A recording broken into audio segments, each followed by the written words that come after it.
दोस्तों, ये कुत्ता मुझे सड़क पर घायल मिला था। इसके हाथ में चोट लग गई थी। मैंने इसका इलाज कराया, इसे घर लेकर आई, इसे एक छत दी।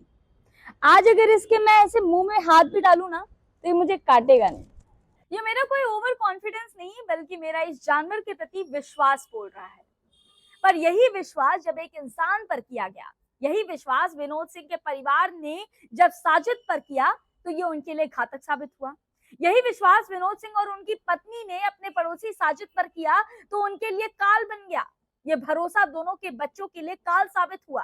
विनोद की पत्नी ने जिस साजिद की बीवी के प्रसव के लिए 5,000 रुपए उधार दिए साजिद को, उसी साजिद ने उनके 2 मासूम बच्चों का कत्ल कर डाला। छोटा बेटा साजिद अंकल के लिए पानी लेकर ऊपर गया, पर वो बेचारा ये नहीं जानता था कि साजिद को प्यास पानी की नहीं, बल्कि उस बेचारे मासूम बच्चे के खून की है। साजिद ने जिस तालिबानी अंदाज में दोनों बच्चों का कत्ल किया है, उससे स्पष्ट है कि ये शख्स किसी न किसी कट्टरपंथी संगठन से जरूर जुड़ाव रखता होगा, वरना हत्या करने के और भी तरीके हो सकते थे। यह भी कहा जा रहा है कि साजिद तंत्र मंत्र के चक्कर में पड़ गया। अपने होने वाले बच्चे की सलामती के खातिर उसने इस घटना को अंजाम दिया।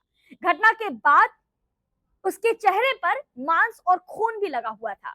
तो ऐसे में सवाल है कि अगर साजिद तंत्र मंत्र के प्रभाव में ये कर रहा था, तो उसने दूसरे बच्चे को जान से क्यों मार डाला और फिर तीसरे को भी मारने की कोशिश की।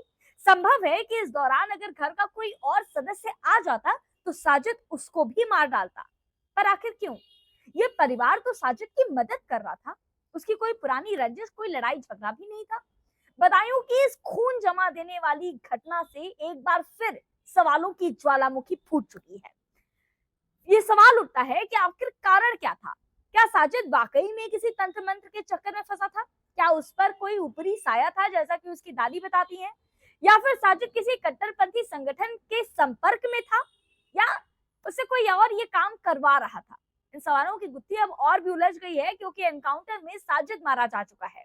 एक बार फिर से आपको पूरी घटना सिलसिलेवार तरीके से बता देते हैं, उसके बाद आगे की चर्चा।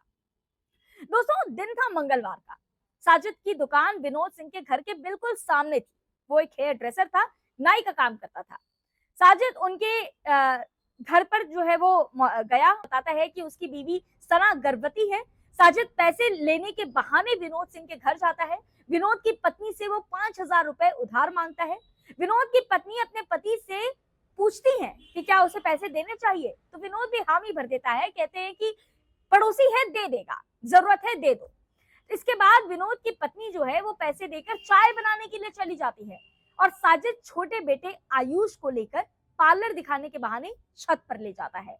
वहां ले जाकर वो उस बच्चे को बड़ी निर्दयता से उसका गला रेत देता है। उस मासूम बच्चे के पेट पर ताबड़तोड़ वार करता है। इस बीच में दूसरा बेटा आहान साजिद अंकल के लिए पानी लेकर जाता है। साजिद उस बच्चे को भी नहीं बख्शता और उसे भी मार डालता है। कुछ ही मिनट के अंतराल पर तीसरा बेटा पीयूष वहां पहुंचता है। साजिद उस पर भी वार करता है। उसे भी मारने की उसकी प्लानिंग थी, लेकिन पीयूष किसी तरह से बच जाता है, क्योंकि साजिद के पैर में कांच लग गया था। तो वहां से बच्चा शोर मचाने लगता है, और इस बीच में साजिद वहां से भागने में कामयाब हो जाता है। जानकारी के मुताबिक इस घटना को अंजाम देने में साजिद और उसका भाई जावेद दोनों साथ में थे।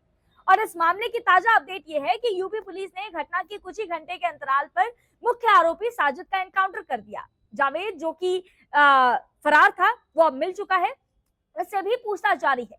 साजिद की पत्नी ये साफ साफ कहती हैं कि वो गर्भवती नहीं है, वो गर्भवती होने से इनकार कर रही हैं, और उनका ये कहना है कि वो इस घटना के बारे में कुछ भी नहीं जानती। पिछले 15 दिनों से वो अपने मायके में है। वैसे जानकर अनजान बन जाना और खुद को मासूम मजलूम साबित करना, ये फितरत होती है गुनहगारों की। अपनी नस्ल को पाक साफ बताने के लिए साजिद की दादी का भी एक बयान सामने आया है। दादी ने कहा है कि साजिद पर किसी हवा का साया था, जिसके चलते उसने इस घटना को अंजाम दे दिया। साजिद थोड़ा गुस्से वाला भी था। रस्मन, इस मामले पर सियासत भी शुरू हो गई है। विपक्षी पार्टी सपा भाजपा पर लगातार आरोप लगा रही है। भाजपा पर ये आरोप लगाए जा रहे हैं कि यूपी में दंगा फसाद और सांप्रदायिक तनाव खड़ा करके चुनाव जीता जा रहा है भाजपा द्वारा। सपा लगातार इस तरह की बातें कर रही है। पर ताज्जुब की बात तो ये है दोस्तों कि यूपी की कानून व्यवस्था पर लगातार सवाल उठाने वाले सपा सुप्रीमो अखिलेश यादव इन सबसे बेखबर हैं। अखिलेश यादव बदायूं हत्याकांड पर एक भी टिप्पणी नहीं करते हैं। उनके एक्स से कोई टिप्पणी, कोई कमेंट नहीं सामने आता है। खुद को स्वतंत्र लोकतंत्र का चौथा स्तंभ मानने वाले पत्रकार भी अब झरोखे में लुका गए हैं। न्याय, नैतिकता, निष्पक्षता की प्रतिमूर्तियां भी अब नजरें चुराने लगी हैं। पहले आपकी लखनवी तहजीब भी कुछ इस तरह से निभाई जा रही है कि इस घटना के इतने घंटों बाद भी अभी तक इन पत्रकारों के निजी चैनलों पर इस घटना का कोई जिक्र नहीं है। मासूमों को खून के निशान देकर अब न किसी की रूह कांप रही है, न किसी का कलेजा फट रहा है। ताज्जुब की बात यह भी है कि संवेदनशील लोग जो खुद को संवेदनशील बताते हैं, उन लोगों की ना आंखें भीग रही हैं, न दिल दहल रहा है। अजीब बात तो ये है कि जिस गोदी मीडिया पर लगातार ये निशाना साधा जाता है कि ये लोकतंत्र की हत्या कर रहे हैं, ये चौथा स्तंभ होने की जिम्मेदारी नहीं निभाते हैं, ये एसी वाली पत्रकारिता करते हैं, सरकारी पत्रकार हैं, ऐसे तंज कसे जाते हैं। आज वही गोदी मीडिया ग्राउंड जीरो पर मौजूद है, पल पल की खबर आप तक पहुंचा रही है।